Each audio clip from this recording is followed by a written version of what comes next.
Anga foli ni waleɲuman dɔ bɛ ka ɲɛsi aw ma Mali kɔnɔ ani Mali kɔkan ni kumɛn b'a sɔrɔ aw minnu sigilen don k'aw ɲɛmada jabaraniw fɛ walasa faamuya bɛ sɔrɔ aw fɛ. TV Cherifla bamanankan kunnafoni na walawalali bɛna k'aw ye minnu na Mali kunkan ani diɲɛ fan wɛrɛw kunkan ni a kuma selen ye. Minisiri min ka baaraw bɛ ɲɛsi jamana kɔnɔ baarako koɲɛ ɲɛnabɔli ma denmisɛnw tɔgɔla minisiri do ka fara kan fɛn min ye an ka jamana gouvernement ale ka bawusentigi fɛnɛ do Amadu Koyita a ye a ka laadala kunnafoni kɛnɛ sigi ka bɛn ni sibiri tɛmɛnen septembre kalo tile 15 kunnafoni kɛnɛ in kun bɛ tali kɛ ka se ka maaw ladɔnniya minisiriw ka ɲɔgɔn ye fɔlɔ senfɛ bɛnkan minnu bɔra o kɔnɔ Maritu Jalo ka fara Ibrahima Kulubali ka Cherifla jabaraniso tɔgɔ la olu taara baara seereya. Ka ɲɔgɔn dɔn ka baaraw taabolo fɔ ɲɔgɔn ye o de kun ye conseil des ministres fɔlɔ ale kun ye a kɛra vendredi uti kalo tile 14 kuluba laadalako la ministre min bɛ kuma gouvernement tɔgɔ la n'an b'a fɔ ko ministre porte parole du gouvernement n'ale Amadu Koyita ye a y'a ka laadala kunnafoni di kɛnɛ sigi sibiridon walasa ka ni conseil des ministres fɔlɔ in baabusenw walawala kunnafoni dilaw ye. An bɛ barika da la ye kala ta kɔfɛ président de la république ka fanga lawale kɔfɛ ne maliyɛnw ye danaya kura d'a kan kunu septembre kalo tile 14 kun ye conseil des ministres fɔlɔ ye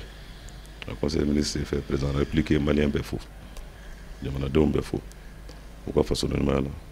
k'u fo u ka faso kanu na k'u fo u bɔra basigi la k'u fo u bɛra bɛn kɔnɔ k'u fo bɛɛ y'i jɔyɔrɔ fa an ka bɛɛ jɛ fanga n'an ko jɛmu fanga sunsunni na a ko fana bɛ barika da la ye danaya kura min dara ale kan ala ka dɛmɛ ka bɛna fa a ye premier ministre fana fɔ Sumali Bube Mayiga ni gouvernement kɔrɔ baara min kɛra min y'a to kalata nin kɛra jɛlenya la kalata nin kɛra basigi la kalata nin kɛra diɲɛ bɛɛ y'an fo parce que bɛɛ kun sigilen tɛ nin ye a ko kalifa min dira ale ma o tɛ n'a fɔ ko sɛbɛya de b'ale bolo maa wɛrɛ kan ko sɛbɛya tɛ nin ye maliden bɛɛ de ka kunnawolo ye nin y'an ka démocratie n'o y'an ka jɛmu fanga susuli bere de wala ale ka baara bɛ kɛ min ye o ye ka malidenw bɛɛ fara ɲɔgɔn kan anw de ba kelen anw de fa kelen anw de faso don Mali tɛ kɛ foyi ye n'an ma sɔn ka kɛ min ye jamana mago bɛ jamanadenw bɛɛ la a sen fɛ fana a ka projet de société n'o ye a ka bɛ baara min kɛ ni danaya dara kan a y'o bakurubaw fɔ o bɛ t'i jɔ 5 la a ye yamana di premier ministre ma ka baara ko kɔnɔna na a fɔlɔ o ye mun ye o ye ka na ni bɛɛ ye o ye ka na ni basigi ye c'est que hakilina ɲuman o ɲuman mana k'i la i mana baara o baara boloda ɲɛtaa tɛ ne bɛɛ mana ɲɛtaa tɛ ne basigi mana donc an ye sɛbɛnfura min signé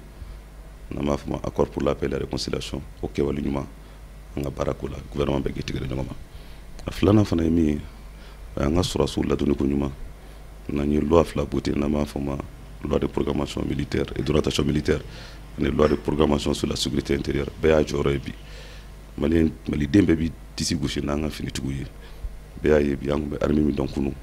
n'o min ma fɔra armée ka bi fɛn ma b'o la donc ka laɲini kɛra fana k'an ka o baara fana an ka se k'o sunsun ani ka musow fana dɛmɛ musow ka ɲɛta ani musow dɔw bɛ se ka don fanga la cogo min na k'o fana baara ka kɛ an ka sɔrɔ fana bɛ se ka yiriwa cogo min na min b'a to sɔrɔ yiriwalen kɔfɛ den kɛrɛfɛ ka na sɔrɔ a la sɔrɔ ka kɛ maliden bɛɛ ta ye pour que n'a bɛ tila jamanadenw bɛɛ k'i ta sɔrɔ a la an ɲini fana an ka kuma kɔnɔna na ka grand ligne kɔnɔna na k'a fɔ fana kalanko ani kɛnɛyako régime d'assurance maladie universelle n'o ye ka se ka sɛbɛn dilan b'a to maliden bɛɛ bɛ se ka furakɛ nɔgɔya la cogo min na an ɲini gouvernement fɛ o baara fana ka daminɛ joona yɔrɔnin kelen ani ka ɲini fana gouvernement fɛ denmisɛnninw ka baara ko parce que mandat nin ale bɛ baara kɛ maliden bɛɛ de ye ale bɛ baara kɛ jamanaden bɛɛ de ka bɔli ɲɔgɔn na nka kɛrɛnkɛrɛnna a ye nin mandat a y'o tegu denmisɛnninw ka ɲɛtaa ma sifinw ka baarako ma sifinw ka kalanko ma sifinw ka jɔyɔrɔko la jamana ɲɛtaa kɔnɔna na donc o la a ye ɲini premier ministre fɛ ani ministrew bɛɛ ne yɛrɛ ye ministre de la jeunesse et l'emploi ye hamina wɛrɛ kana kana baara wɛrɛ kana kana denmisɛnninw ko o ɲɛtaa kɔnɔ parce que san 5 mana ban a b'a fɛ maliyɛnw k'a ɲini a sera ka mun de kɛ o ko la donc ani fana baara min ani jamana wɛrɛw cɛ k'a fɔ a ka kan bi an ka dɔ fara o kan n'o ye mun ye an ka jamana an bɛ se k'o intérêt o défend cogo min na an ka maliyɛn minnu bɛ jamana kɔ kan an bɛ se ka baara kɛ cogo min na o lajɛ ko ɲuman bɛ se ka kɛ cogo min na an bɛ nafolo min ɲini ka bɔ kɔ kan ka na a nafolo ka don sira fɛ min jamana bɔ nɔgɔ la ani fana an ka jamanadenw bɛna nafolo min ye parce que b'a dɔn u jɔyɔrɔ ye min ye jamana ɲɛtaa la o nafolo fana bɛ se ka don cogo min na jamana na ɲɛtaa kama ani fana jamanadenw bɛ se ka farafinna bɛ fara ɲɔgɔn kan to n'a fɔ intégration africaine bɛɛ b'a dɔn an ka hymne national kɔnɔna na an y'a fɔ k'an bɛ an ka Mali yɛrɛ di pour que o ka kɛ an k'o fana baara kɛ ani fana an ka jamanaden minnu bɛ taama Mali ye taama jamana ye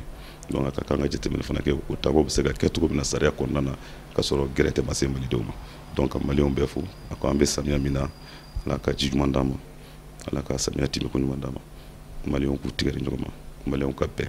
o de y'an ka Mali ye. Kuma kuncɛ la ministre Amadou Koita a ye président de la république fo El Hadji Ibrahim Boubacar Keita ka da kan a ye danaya min da olu kan ani ministre ɲɛma n'o ye Sumailu Bube Mayiga ye. An bɛ dugawu de kɛ Ala ka fanga in timɛko ɲuman di u bɛɛ lajɛlen ma. Mali silamɛ diinɛ ɲɛmaaw ka fara ɲɔgɔn ka jɛkuluba groupement des leaders spirituels musulmans du Mali maaw ka bɛn ni kari tɛmɛnen septembre kalo tile 16 u ye alikuranɛ kalan belebeleba dɔ bila sen kan Bangoni Janginɛbugu la kɛrɛnkɛrɛnnenya la Cherifla misiriba kɔnɔ alikuranɛ kalan min kɛra Ala wele cogoya min na ONG Alifaruku ma ɲɛma Sheikh Ibrahima Kontawo a bɛ lajarabi min kɔnɔ Allahu Taala bɛ se ka bɔ o lajarabi kɔnɔ Fatumata ya kane n'a ka jatala Ibrahima Kulubali olu ka sɔrɔlenw don.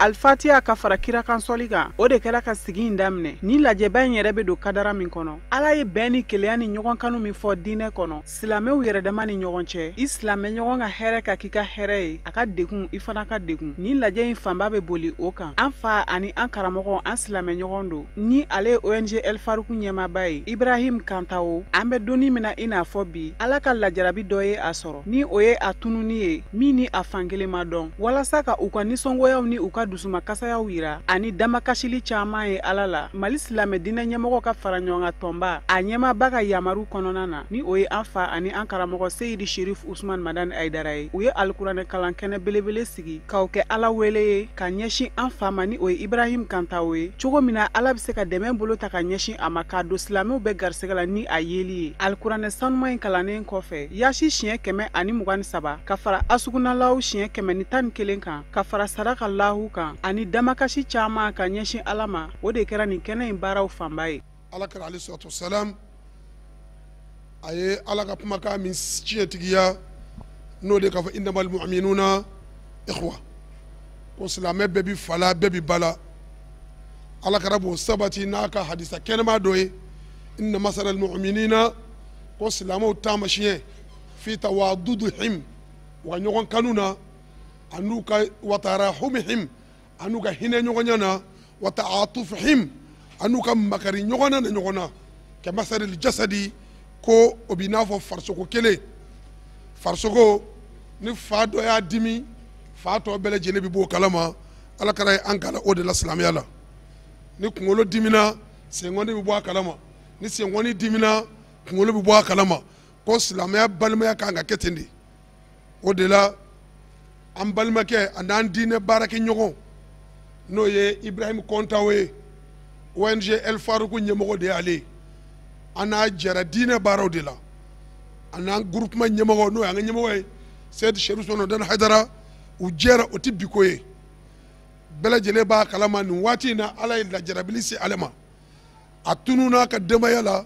k'a ta k'a tunu a kanuɲɔgɔnw na a bɛ waati jan bɔ ayiwa anw kɔni t'a dɔn a bɛ lahalaya min na Ala de b'a dɔn an ka groupement ɲɛmɔgɔ n'o ye Seydi Cherif Usman Madani Aidara ye ale ye délégation formé groupement tɔgɔ la ka wuli ka taa se a yɛrɛ ka baarakɛyɔrɔ la n'o ye El Faruku ye ka taa bonyamasegin kɛ ka taa dugawudon kɛ ka a ka ŋaniya jira an bɛɛ lajɛlen tɔgɔ la a seko ye min ye k'o fana kɛ an balimakɛ yɛrɛ fana a ka famille a yɛrɛ ka denbaya déplacera ka na se an ka ɲɛmɔgɔ ma n'o ye Cherif Usman Madani Aidara ye u yɛrɛ wulila ka se a surɔ ka na dugawu ɲini k'a ɲini a ka Ala deli a bɛ se ka fɛn fɛn kɛ a bɛ min na kɔrɔlen o dɔnnen don mais hali bi a bɛ se ka min kɛ k'a fanga far'u kan o de ye ka Ala deli u ye walasa an balimakɛ ye an dulɔ ka don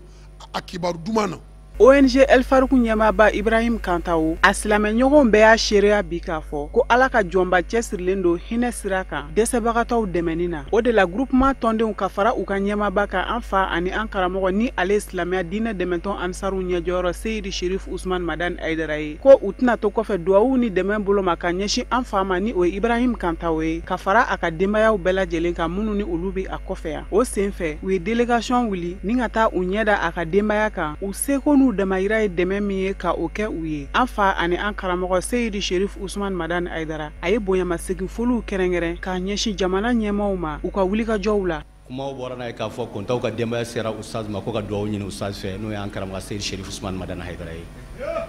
ne b'a dɔn ko fitini min na n'a ye kelenya ka hima dɛlɛ k'a jira ala subhanahu wa ta'ala ala bɛ nin ko in dilan kana sɔrɔ a ma se nin bɛɛ lajɛlen ma. a bɛ se ka kalannen dɔw fara ɲɔgɔn kan ka cɛden dɔw fara ɲɔgɔn kan jatew fɔ a ye nin kɛ ala b'a jaabi mɛ ka wuli kɛ ka taa nin sigi ma kɔrɔ caman b'a bolo nin sigi in kɔnɔ a bɛ fɛ ka ko caman de fɔ mali silamɛya ye an minnu fana y'a denw ye an y'a ka denmisɛnninw an y'a ka kalannenw ye k'an fana bilasira ni kodɔn dɔ ye don na ni ko nana kɛ jamana kɔnɔ min ko gɛlɛn a bɛ se ka gérer cogo min silamɛw ni ɲɔgɔn cɛ badenya kɔnɔ a y'o leçon de jira na nin ko in na sigi min t'a kuncɛ a ka kuma laban na a ye mun de fɔ a ko groupement maa bɛ yɔrɔ yɔrɔ mali tɛ dɛ ko diɲɛ fan o fan k'a ɲina bɛɛ fɛ bɛɛ ka duwawu kɛ maa bɛ se kelenna dɔ la i k'a kɛ min bɛ se jamana dɔ la i k'a kɛ nin n'a kɔrɔ de bɛ ɲɔgɔn na kosɛbɛ kosɛbɛ. kuranɛ min kalan n'a bi yaasi min kalan n'a bi asunalaw minnu kɛra bi an dara la anw ka sufiya taasira kɔnɔ la n'i ye ala wele tamasiyɛnw bɛ kuranɛ jɔyɔrɔ la o ye fɛn min yira an na siga t'a la fiyewu ni ala na kira sɔnna kɔntɔw bɛ janfa min kɔnɔ ala b'a bɔ a kɔnɔ siga si t'a la kuranɛ jɔra yɔrɔ min na o ye tamasiyɛn yira anw na o y'anw ka tamasiyɛnw ye baara ka taga o kɔnɔna la an dan b'a la ni ala na kira sɔnna ala b'a bɔ ni hɛrɛ a bɛ janfa min kɔnɔ ala b'a bɔ ni ala na kira sɔnna an bɛ foli di an balima silamɛ tɔw bɛɛ lajɛlen ma an ka président y'a fɔ cogo min na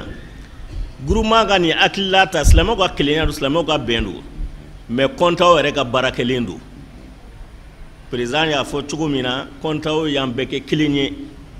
an ye ɲɔgɔn dɔn ala bato sira fɛ an ye ɲɔgɔn dɔn silamɛya tɔn sira fɛ an ka président dɔgɔkun o dɔgɔkun a bɛ président wele a bɛ foli bila a la a bɛ makiba wele a bɛ foli bila a la a bɛ ne yɛrɛ wele a bɛ foli bila an na nin bɛɛ ka kun ye silamɛya ka kelenya ye sirifukɛ ka fɛn fɛn fɛnɛ bɛ n'a yera n'a fɔra a yɛrɛ y'a fɔ ne ɲɛna ko sirifukɛ a ka di n ye ni sirifukɛ ka ko o ko bɛ kɛ an ye kunnafoni n bɛ y'a kɛnɛ kan parce que sirifukɛ bɛ baara min na jamana kɔnɔ a bɛ baara la bɛɛ lajɛlen de ye. mali silamɛ diinɛ ɲɛmɔgɔw ka tɔnba ka fara a ɲɛmaaba kan u ye nin hakilina in mun ta ministère de la sécurité ye hakilina in tari kosɛbɛ ko nin duwawu in ka fara olu yɛrɛ ka cɛsiriw kan ko a dalen b'a la k'a fɔ ko nin laɲiniw bɛɛ na sabati. duwawu bɛ ka kɛ a bɛ ka kɛ pour que cɛkɔrɔba ka se ka ye puisque depuis près d'une semaine sinon plus d'une semaine a tununa a tununi mɔgɔw bɛ ka a ɲini policiers bɛ k'a ɲini gendarmes bɛ k'a ɲini forces bɛɛ de bɛ k'a ɲini donc comité de crise yɛrɛ bɛ yen mun bɛ ka occuper ni ale ka recherche dɔrɔn ye donc c'est dans ce cadre là que il nous a invité ka duwawu ka an ka bɛn ni duwawu ye puisque o duwawu ye ka an ka baara appuyer de u k'u hakili sigi inshallah cɛkɔrɔba in a bɛ ye ni ala sɔnna. an bɛ aw ladɔnniya k'a fɔ kɛnɛ in ɲɛnamayara kosɛbɛ ni an fa ani an karamɔgɔ ni o ibrahim kantaw ye ONG El Faruku ɲɛmaaba don ale ka tanunikanw a n'a ka waleɲuman kɛlen caman ye seyidi sherif usman madan aidara ni a nɔfɛ jamakulu bɛɛ lajɛlen ka nin waleya in nin b'a yira k'a fɔ ko u bɛ ka ala kumakan labato ni o ye ko silamɛw bɛɛ lajɛlen ka ɲɔgɔn minɛ juruba kelen na u kana farafara. an b'aw ladɔnniya k'a fɔ ni kuranɛ kalanba min labɛnna mali silamɛ diinɛ ɲɛmaaw ka fara ɲɔgɔn kan jɛkuluba groupement les leaders spirituels musulmans di mali maaw fɛ maa caman de y'a jira k'a fɔ ni kɔrɔ b'a la alisilamɛya diinɛ kɔnɔ a bɛ bɛn ani kɛlɛya de ko fɔ o de kadara kɔnɔ karamɔgɔ caman ye a laɲini hali bi duwawu ka se ka kɛ Sheikh Ibrahim Kontawo ye n'o ye ONG El Faruku ma ɲɛmaa ye cogoya min na janfa min labɛnnen don a kama a bɛ se ka bɔ a kɔnɔ an ka jɛ ka ɲɛmada sɔrɔlenw fɛ. mali silamɛ diinɛ taasira kɔrɔmaw faralen ɲɔgɔn kan o jɛkuluba ɲɛmaaba ka bonya a n'a ka karama kɔnɔ a n'a ka hakilitigiya kɔnɔ a jira an na ni silamɛw ni bɔda bɛ u bolo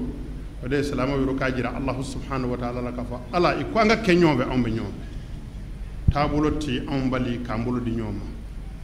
e alahu subhanahu wa ta'ala batali cogoya faamu farafarali ta anw bali ni gɛlɛya ye maa kelen sɔrɔ an ka wuli k'an ŋaniya jira e ala la k'a fɔ gɛlɛya bɛ karisa da la gɛlɛya wuli ka bɔ a da la wala an ka ma ɲɛmaaba Cheikh Satumana Hajara i kuma min fɔ sisan an minnu ye denmisɛnw y'an jigi tugura n'an y'an faw ye k'u ka fanga ye kelen ye u bolo ye kelen ye u ɲɛsiba ye kelen ye an minnu ye denmisɛnw y'an jigi bɛ tugu dan groupement a ye appel min lancé ne mago b'o dakuruɲɛ kelen dama de la bɛɛ k'i hakili to a la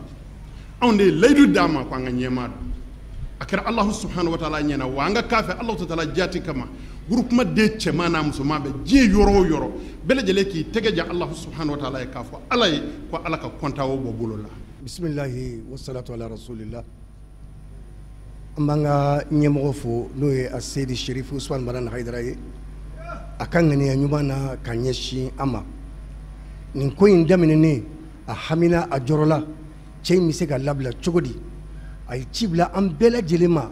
k'an wele k'an kɛ ɲɔgɔn kan k'an ka fara ɲɔgɔn kan an ka taa ka denbaya la ani an ka taa ka baarakɛda la n'o ye muntada ye ala y'a kɛ an sera muntada la du bɛ cogo min na u y'o ɲɛfɔ an ɲɛna o tuma na an danna muntada la mɛ an nalen u ye an ye min kɛ a baarakɛɲɔgɔnw y'an ye u jigi fara Muhamad Tarawele de ye kuma ta a don a ko Usmane Cherif Madani Haidara aw ka nali a ma bali an na n'aw tun ma na o de tun bɛ bari anw na mɛ aw ka nali in kɛnɛ in kan walahi anw wasara an y'a dɔn k'aw bɛ na et puis an tun sigilen bɛ k'aw kɔnɔ fana n'an tun m'aw ye de a bɛ bari an na mɛ aw nali min kɛra sisan vraiment an ni lafiyara an b'aw fo ka aw waleɲuman dɔn an y'a dɔn bi k'a fɔ an bɛɛ lajɛlen de ye kelen ye an ka hami y'aw ka hami ye an ka jɔrɛ y'aw ka jɔrɛ ye an ka wasa ye aw ka wasa ye an bɛɛ lajɛlen ye kuntigiya kelen ye an b'aw fo ka aw waleɲuman dɔn Chérifikɛ ko ka tila k'i fo k'i waleɲuman dɔn i ka nin kɛwale ɲuman in na ka ɲɛsin anw ma o don a ye bonya min kɛ a kɛra ala ɲɛna an ka secrétaire général bɔra ka fasa n'o ye Makiba ye a y'a bolo don a kun a sera ka min bɔ k'a di kɛnɛ kan tiɲɛ na ɲuman dogoba ye zone de ye a ye miliyɔn 1 jɛ bɔ k'a di ko k'a da ka denbaya ma wa nin kɛli n'a kun ma kɛ diɲɛ kɔnɔ yan siga t'a la lahara don ala bɛ taa diinɛ ɲɛmɔgɔw ɲininka nin na o la ni nin kɛra tan an b'a jigiya nin ye Alahu Taala ka bɔda dɔ de dayɛlɛ ne an ye a ye kuma fɔ ni danganiya min ye k'a fɔ ko Ustaz Kɔntaw k'a bilala kaban siga foyi t'o la ko a bɛ don makɔnɔ walima a bɛ wagati makɔnɔ de la bawo silamɛw t'u ŋaniya n'u dusukun kɛ ɲɔgɔn ye kelen ye yɔrɔ si la surtout ala ka so kɔnɔ ka ala wele ni danganiya ye juguya tɛ hasiriya tɛ ɲangoya tɛ fɛn min bɛ dusukun kɔnɔ ala de b'o dɔn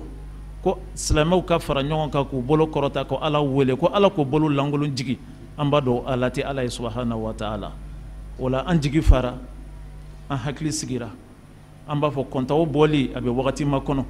nka kuma dɔ la ninnu ye lajarabi dɔw ye ala bɛ silamɛw lajarabi k'an tɛ se k'an kɔrɔbɔ k'an lajɛ ni nin kun kɛra fɔnkɔɲɔgɔnya sababu dɔ ye silamɛw ni ɲɔgɔn cɛ an b'a fɔ ko a minɛbagaw y'a minɛ kun min kama u ka laɲini sabatira nka n'a kɛra sababu ye ka balimaya de sinsin silamɛw ni ɲɔgɔn cɛ an b'a fɔ ko Kɔntaw minɛli kɛra hɛrɛ de ye silamɛya ma bawo nin bɛ silamɛya ka tɔgɔdiya de fɔ nin bɛ silamɛya ka kunnawolo de fɔ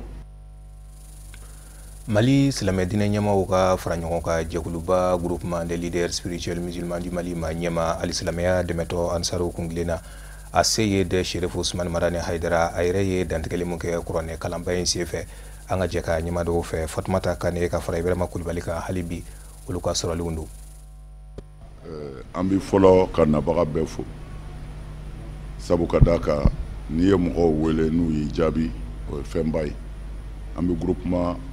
baarakɛla bɛɛ fo a membre bɛɛ a bureau kɔnɔ mɔgɔ bɛɛ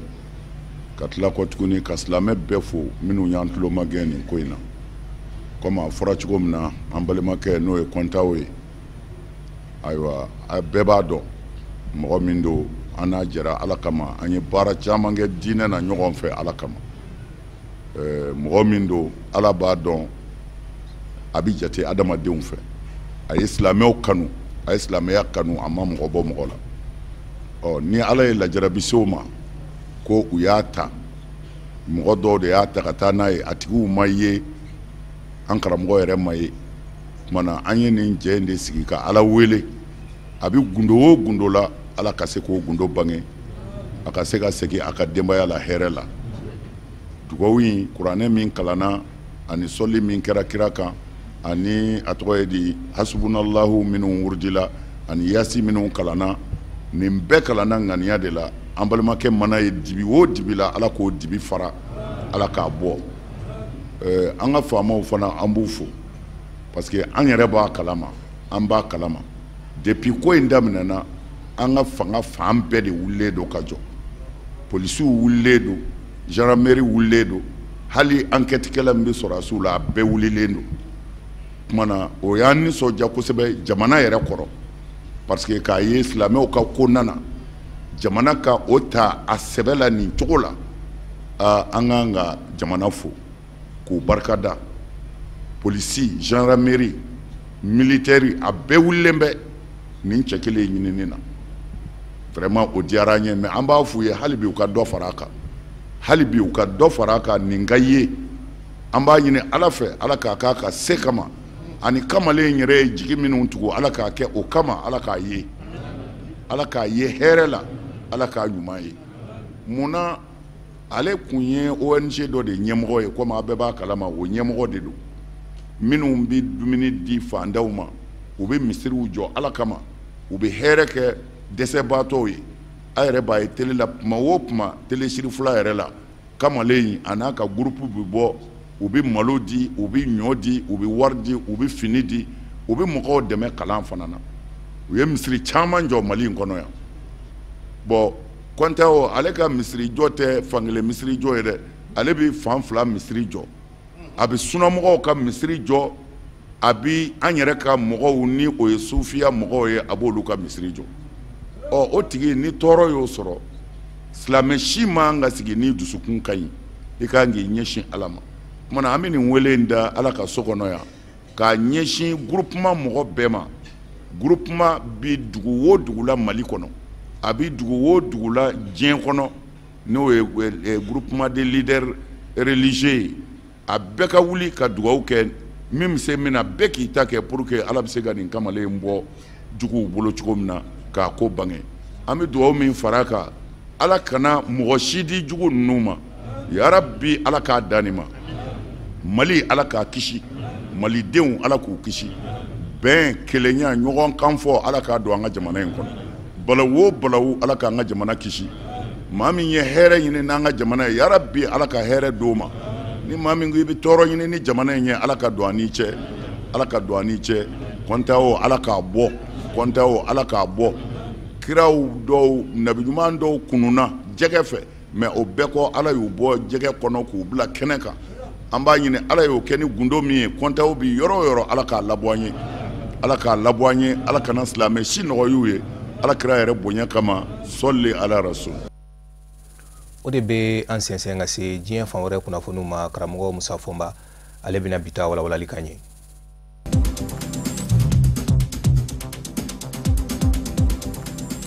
Burkina Faso jamana kɔnɔ juma ka dugu jɛ sibiri la a kɔrɔ yan b'a fɛ ka digi Mali yan b'a kan maa nana masumanen jegin bɔnɛna ani na maramafɛntigi dɔw fɛ siga kɛmɛ minnu na ka fɔ bamanjiw don kelen kɛra dugu la dugu min bɛ wele ko Jabiga o ni pamacɛ ye kilomɛtiri 60 ye filanan kɛra Kopiambigakaw fɛ yen o fɛnɛ ni pamacɛ ye kilomɛtiri 15 ye bamanjiw ka nin jɛni fila ninnu ka ɲɛsin dugu fila ninnu mɔ Burkina surasiya kunnafoni diso ye a yira k'a fɔ alimami dɔ ani silamɛw olu bɔnɛna u ni na alimami ka so bin kɛra yen de ka n'a ma ɲa k'a fɔ misiri fɛnɛ tɛnkun bɛ a ka so la alimami ni maa naani wɛrɛw bɔnɛna u ni na ye Kopiambiga ni o bɛ Kopianga mara la maa saba bɔnɛna a ni na minnu ye du kelen denw ye ni ka maa fila wɛrɛ jogi kunnafoniw y'a yira k'a fɔ maa ninnu nana bolimafɛn sen la de la dugu kɔnɔ ni ka sɔrɔ ka mugu dayɛlɛ ko in kɛra ka da ko min ka a ma ɲɛfɔ minnu fɛnɛ kɛra kɛbaw ye olu fɛnɛ ma dɔn fɔlɔ nka a bɛ waati jan bɔ Burukina jamana kɔrɔ yan b'a kana Mali yan b'a fɛ bamanjiw senɔ caya bɛ ye u ni lakanatigilamɔgɔw bɛ ɲɔgɔn na kuma bɛɛ Burukina Faso jamana kɔnɔ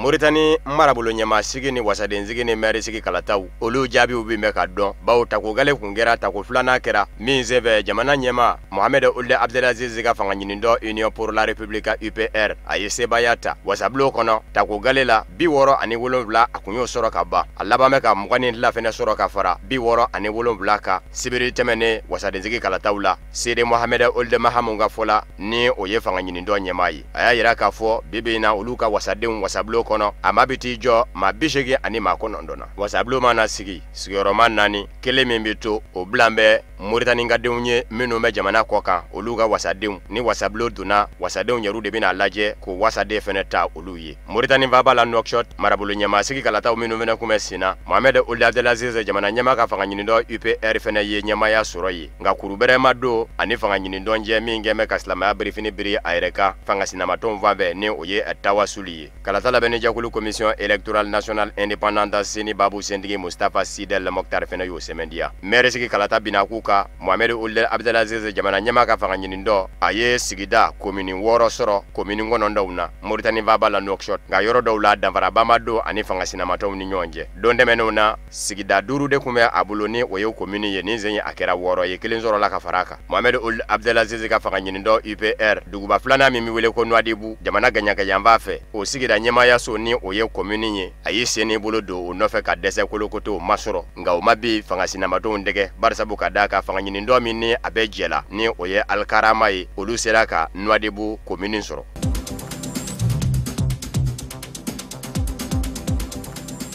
Nigeria jamana kono adamadenya hagela pasajekulu min bɔ Amerikikaw fɛ ko Human Rights Watch o kɛmɛ ka jira k'a fɔ a ye bilama jɔrɔnbɛ kiri min da yɛlɛnbɛ kabini san 2017 Nigeria maaw kun ka minnu ni siga kelen d'u la k'a fɔ u ni Boko Haram maaw kun bɛ jɛla wali kelen ka maakɔrɔw kun don u ka kiri bɛ se ka kɛ kiri jɛlen kiri jolen ye cogo min ko jɔrɔ bɛ u la an b'aw ladɔnniya k'a fɔ maa 1669 sigasigana ɲɛsin bɛ olu de ma k'a fɔ u kun bɛ ka baara kɛ Boko Haram majijɛkulu tɔ kɔnɔ ka maaw bɔnɛ u nina san 2017 octobre kalo la u ka kiri daminɛna surasi daga yɔrɔ dɔ kɔnɔ min ni Niger dugukolo manja Nigeria a tilebiyanba fɛ baaraw bɛɛ lajɛlen kɛra bara kɔnɔ u k'a ma ko huis clos maa tɛ y'a kɛnɛ ka kunnafonidila t'i ye ka a jateminɛ maa nana masumanen fɛnɛ ti ta a lajɛ hadamadenya hakɛlabasajɛkulu yɛrɛ kun tɛ ka se ka don ka jateminɛ kɛ a ko la kabini ni kuma cayara forobatɔw ka coci cayara kunnafonidilaw fɛnɛ ka sɛbɛnni sɛbɛkɔrɔ cayara hadamadenya hakɛlabasajɛkulu ye wele da jamana ɲɛmɔgɔw ma u k'a lajɛ u ka ko in da yɛlɛ mɔgɔw ka se ka don tiɲɛ don u ye tɔɲɔni kɛ nka a bɛ se ka kɛ bagakɛnbɛ dɔw ma k'olu fɛnɛ minɛ ni maa tɛ don kiiribulon kɔnɔ ka jateminɛ kɛ a ko kɛcogo la bin bi sɔn ka kɛ dɔ kan o de kosɔn Nigeria ma ɲɛmɔgɔw y'a lajɛ ka dayɛlɛ mɔgɔw ka se ka don kiiribulon kɔnɔ ka kiiri taabolo jateminɛ juillet kalo la maa 200 de ka kiiriw n'u donna o maa 200 la 117 olu sera ka jaki k'a fɔ u nɔ bɛ ko la Boko Haram bamaji jɛkulu tɔgɔ la k'u ye tiɲɛnibaw kɛ hadamadenya hakɛlabasajɛkulu Human Rights Watch kun bɛ o kɛnɛ kan maa kelen yɛrɛ bɛ maa 113 la min jalakira k'a fɔ san 20 ka so o bi da kun k'a sabu kɛ dugu min wele ko Chibok o lɔgɔliden npogotiginin minnu dara ka tunu n'u ye maa 200 ni kɔ npogotigi k'olu ka minɛni na k'a kun bɛ o la san 20 ka so o dara kun.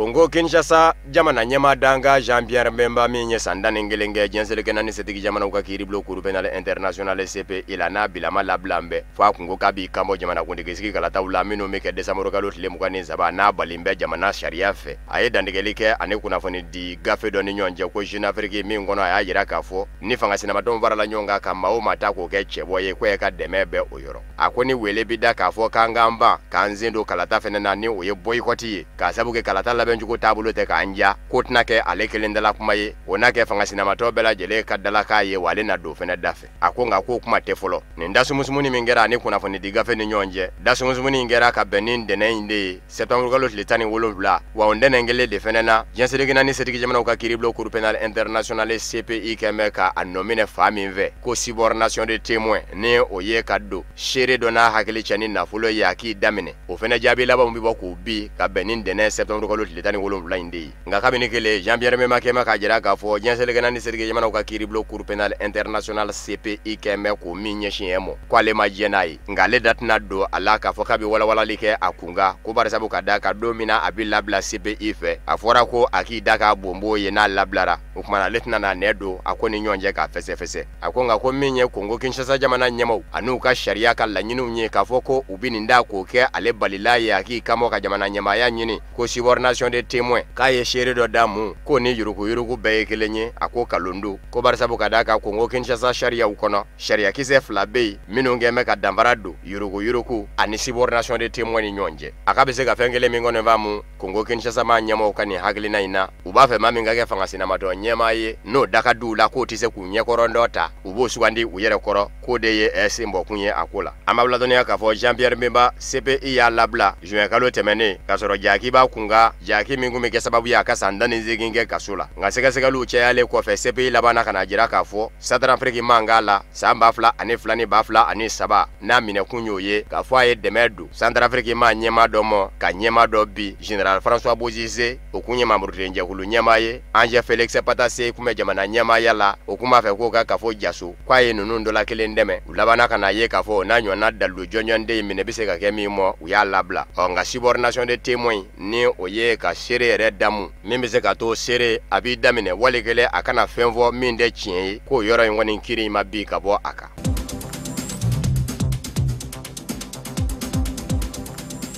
Nazarala tomba Union Européenne wasablo ni o ye Parlement Européen ye ka bɛn ni juma septembre kalo tile 14 ye u y'u dantigɛ Uganda jamana kunka k'a fɔ hadamadenya hakɛ bɛ ka buruja. Nazarala tomba Union Européenne wasablo Parlement Européen ko u bɛ a ɲini Uganda ma ɲɛma Yoweri Museveni fɛ a k'a jija cogo bɛɛ lajɛlen la ka jamana fanga bondaw bonya a n'a sariyaw. Nazarala wasablonba in a labana k'i dase maa ka lahala mɔ dɔnkilidala min nana kɛ tɔgɔtigiba ye fɔ ka laban ka don wasablo kɔnɔ Bobi Wine n'ale tara basura kwasada ina ka sabu kɛ wasadenzigi kalata dɔ senfɛ bawo a t'an kun bɛ dɛmɛ don a terikɛ mɔ o bɛ se ka kɛ wasaden ye maa fatulen nɔna élection partielle jamana ɲɛma Yoweri Museveni fana n'a ma ɲa k'a fɔ maa min fatura o kun ye ka wasaden ye maa kura min bɛna bila a nɔ na kalata senfɛ fo a ka taa o fɛnɛ dɛmɛ bawo o fɛnɛ y'a ka maa ye ka don wasabilo kɔnɔ fatulen nɔna fan filaw carakara ɲɔgɔn na jamana ɲɛma ka mobili vetere tira dɔnkilidala in yɛrɛ ni wasaden do Bobi Wine ale ka chauffeur-kɛ fɛnɛ fara bawo mugu tira u sɔrɔla k'ale yɛrɛ kɔni minɛ ka taa datugu nka a bɛ labila kuma min a kun jirala k'a fɔ a sɛbɛkɔrɔbaden bugɔra lakana tigilamaw fɛ bawo surasiw de kun bɛ k'a minɛ a kɔni bilama sen bɛ ka bɔ jamana dafɛ ka t'i yɛrɛ furakɛ Ameriki jamana kɔnɔ nka nazarala wasablo Parlement Européen de kɛmɛ k'a jira k'a fɔ jaki o jaki ɲɛsinnen don wasaden mɔ a bɛɛ ka bin ka bɔ a kan ko bawo k'a minɛna ngalon kan wa ko bugɔliw minnu dara ka surasiw fɛnɛ fɛ k'a ɲɔgɔnna wɛrɛ fɛnɛ kana kɛ nka Uganda jamana ɲɛmaayaso y'a jira k'a fɔ surasi ma bugɔ nazarala wasablo Parlement Européen ye a jira a ka dantigɛliw fɛnɛ na k'a fɔ fanga sinamatɔ minnu bɛ yan n'u kanuba olu fɛnɛ bɛ ka lajaba Yoweri Museveni n'a ka fanga fɛ k'o fɛnɛ ka dabila u k'u majɛ ni fɛn min fɛnɛ ye kunnafoni dila kɛtɔ k'a ka kunnafoni di baara kɛ wulikajɔ senfɛ nisɔngoya taamaw kɛnɛ kan o ka taa minɛ a ka baara kɛtɔ k'o ba dɛbɛn bugɔ surasiw fɛnɛ fɛ k'o ka dabila.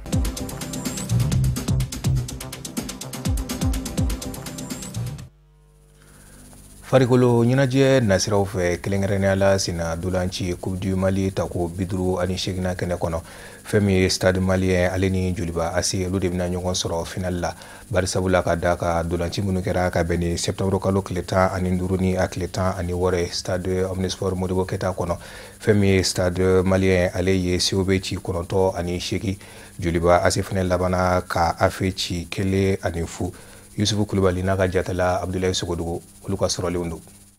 Stade Malien de Bamako ale sobe ka dolanci kɛla gɛlɛya belebelew de kɔnɔna na tɔn filaw ni ɲɔgɔn cɛ sanga 90 tɔn filaw dɛsɛla ɲɔgɔn na mɔnɛbɔ de senfɛ Musa Konate ka denmisɛnninw o bɛna na gale ka celu don sanga 100 wagatiw la Fili Traoré fɛ waati min mɔnɛbɔ b'a fɔ k'a bɛ kun cɛ n'o ye sanga 30 France na dolanci wagatiw kan Stade Malien de Bamako bɛna taa celu jibɔ sanga 123 kɔnɔna na sabu sobe denmisɛnnakaw yɛrɛ bɛ dolan bila u ka celu kɔnɔna na Isa ka Samakɛ ka wulikajɔ dɔ senfɛ celu bɛ don i y'a sɔrɔ Stade Malien de Bamako subatoro bɛɛ lajɛlen tigɛlen b'a kan k'a fɔ o sen bɔla tulonkaw la bawo a caman tun ye sotaga fari da o celu in bɛ kɛ sababu ye ni ka tɔn filaw sɛnsɛn ka taa cɛdama kɔrɔbɔ kɛnɛw kan an k'o ma ko Curobit o min senfɛ Stade Malien de Bamako denmisɛnnakaw bɛ 9 don sobe ale bɛ na 8 la o bɛ kɛ sababu ye stade bɛ qualifié ni ka taa baradafagaw kɛnɛ kan an k'o ma ko final. Un bidon, un massé qui a bien conservé. Le carton rouge nous a trop fatigués. Mais malheureusement, on a massé un gardien saisi. Félicitations au stade. On va continuer à se préparer et préparer la saison prochaine. Non, nous, jusqu'à la 93e minute, l'arbitre a montré 2 minutes d'arrêt de jeu. Entre 3 minutes, 4 minutes d'arrêt de jeu. Là, 10 contre 11, ni ballon je pense que ni Tamira là, mais malheureusement, l'arbitre est le seul maître du terrain. À ma ballon sifflé, on perdra. J'ai beaucoup de regrets vraiment. Nimisa Bena parce qu'on avait quand même comme objectif de qualifier la Coupe d'Afrique là. Mais malheureusement, à Masé Kosoro, donc aujourd'hui vraiment, Nimisa Bena. Je suis Baltan Kelera parce que déjà en tombant donc à fort. Sobé était adversaire normal, surtout Coupe du Mali là. Stade, je crois, ces dernières années, Sobé est battu chaque fois en Coupe du Mali. On savait qu'avec les Akosebe, Flana est mis, vous savez, et moi, on est baradamania Kalofla. Kalofla, je pense que les équipes de Galadje, on est baradamania Domna, on est Kilité. Ninga Arjou, on est Bimoune Barakanyon fait, un corps médical. Je pense que un coup béquet pour qu'au moins l'équipe soit à niveau de ça. Mais aujourd'hui, en confrontant le problème maintenant, parce qu'en réalité, ni est l'équipe où l'équipe où grand champion, c'est la comparaison qu'est une équipe où 600, joué. Vous avez 8 à 9 joueurs monétaires une équipe là. Donc quelque part, moi je n'aime pas beaucoup parler de ça, parce que pour moi c'est pas une excuse. Mais ni à la même au niveau de la défense. Mais on ne peut pas prendre les buts comme ça, c'est pas possible à ce niveau. Mais au bête des entraîneurs. Mais aujourd'hui, je suis dans l'émotion. Pourquoi? Parce que si vous gagnez ce genre de match, ni les matchs que vous gagnez, il y a Barkara Alaye, il y a Kofle, il y a Baladje, il y a Bangibra Oladje, il y a Faladje. Mbak ma fo, ambe bantan kenedeka. Mais ni ma fo amanyima. Parce que voilà, il y a fait un bail. Il y a un qu'on a la sara. Mais bien badjo. Tu m'entraînerais en badjo. Yo do de kenire. Funa strola. Funa strola. Ne ngulba nyabla. Nteka bandango kuma foye. Nteka bandango kuma foye. Mega kuma foye. Comme men ko kofe. Ako kadu. Nteka bandango kuma foye. Bodrone foye. Demi flani flana otana karido. O drantik mekati. Association Afrique Football Elite. Nanga mako afe. Omun dofini tie bingena ye. Ani joliba ase. Omun dofini tie blema ye. Tomi flani no ye afe ye. Adem sanango gala sababu ye. Mali dangoroba munu me senandranji keneka nugo chama semot longa wula. Ina fo dugulon vla kabo kulukuru. Wali kele afo Israel kabo bomoko faba kono. Ochuka kele ndo ano dakele. Ogmo fogore ta niga joliba ase segerenga manya obulu. Zabu Nabi Suma omin dona David Ekawa Nola obena dolando baramini sanga bishiga ani duruna wagati wula Mohamed Nyabege Sise obo tana kunye nugobla Afrika chelu kono kele ani ganangulo klonga me kuncha odeka. Bon, match nyana kan fla be fait bon tana we chance we occasion sur deuxième mi-temps na we a ado. Donc on vous féliciter. Match jera fla be on vous féliciter. Bon a benyana presque a benyana. En occasion nous sera amassé ga ado. Au lieu de faire la femme, nous sommes comme nous pour deuxième mi-temps. Donc, mais match bien, on a la réalisation qui est dans le dos. Aguilera, en tout ce qui est mené à Gabegalea. On a tout ce manière à qu'on a la match amical Flabaga d'émission fait pour que nous système contre Garechumna. Effectivement, un match amical à Sarama a enregistré un terrain sans fait. Bon, mi en amour bigoni, coach et mi fin, quand on pressing sur le porteur du bal, sur le porteur du bal, on favorise au Sarama. Finalement, nous avons objectif mi droit, on y fait un ben, on y sait un ben, un objectif de feu, il n'y a qu'à coup de mal, tu as un objectif. Star Gasebaya. Ani jolba gasebaya obeka sababu yeninga jora di ni ton flauma frafna nyon kuma ba kana o ka mali togola izabu kunungo joro nani kmambolo nga bi jora fla de be mali tombolo nga John de mena ta Ligue des Champions keneka wa John kele de mena ta kubuka fu kana o kan o la law de mena jalatige barada fa wa tuula nanga mako final ame awa akli lajigi ka fo ni ton fla nga nyon soro saro samba fla anita ani wolon fla ko nauna nga ka keni fo nyon nya uye senanduraji manyema nu nyon che o baro masaka ke nyina o ton fla de clen fla ni ka nyongo soro kokura finale keneka nyina samba fla anita ani shegi abega swabe ni ton fla be nyongo soro barada fa o keneka shentan ani saba a shentan saba la stade malais de Bamako e sebaya wolon fla soro joliba o takala duruye halisa ameto sina duranci kene kono farafina demse munumbe nu shite santan ani wolon fla bo oluka nyongo kumbe kene kono nabe na boloda ka beni samba fla anita ani kono toy amba ladon ya ka fo feminye anga jamana demsen la kawye ulutna ye akene kono barisa bula ka daka a phase éliminatoire si fe nu kama ko ifwa zone D olu nyimbura tulo na sin lagine jamana fe duru ani nani Yusufu Kulubali alebna wala li chimakanye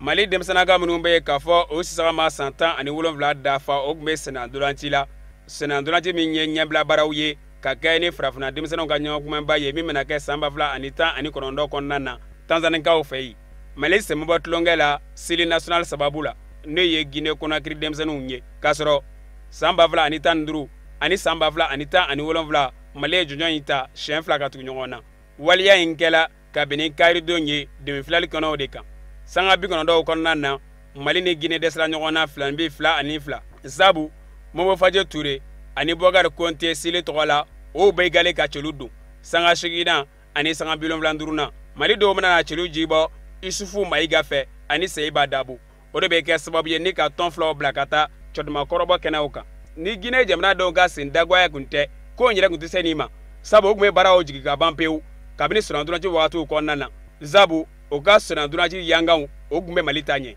ama fo awye farafina denmisɛnninw ka ɲɔgɔnkumaba Tanzanie san 2019 o min bɛ denmisɛnninkaw kun kan mun ma san 17 dafa a ɲɛbila baaraw la Dakaru Sengali faba kɔnɔ maa minnu bɛna se dafaga baaraw kɛnɛ kan n'o ye finali ye o tɔn filaw de bɛ ɲɔgɔn sɔrɔ a kɛnɛw da kan o de b'a yira k'a fɔ Guinée Conakry o ni Senegal o de bɛna ɲɔgɔn sɔrɔ Tanzanie faba kɔnɔ sabu demi-finale tɔn kelen la Senegalais se b'a sɔrɔ Cap Vert kan 6-4. O fana de bɛ dansigi bi bamanankan kunnafoni sɔrɔlenw na mun labɛnna kunnafoni diso ɲɛmaaya so fɛ ka kɛnɛ ni kuma in ye aw k'an bɛɛ laseli wɛrɛ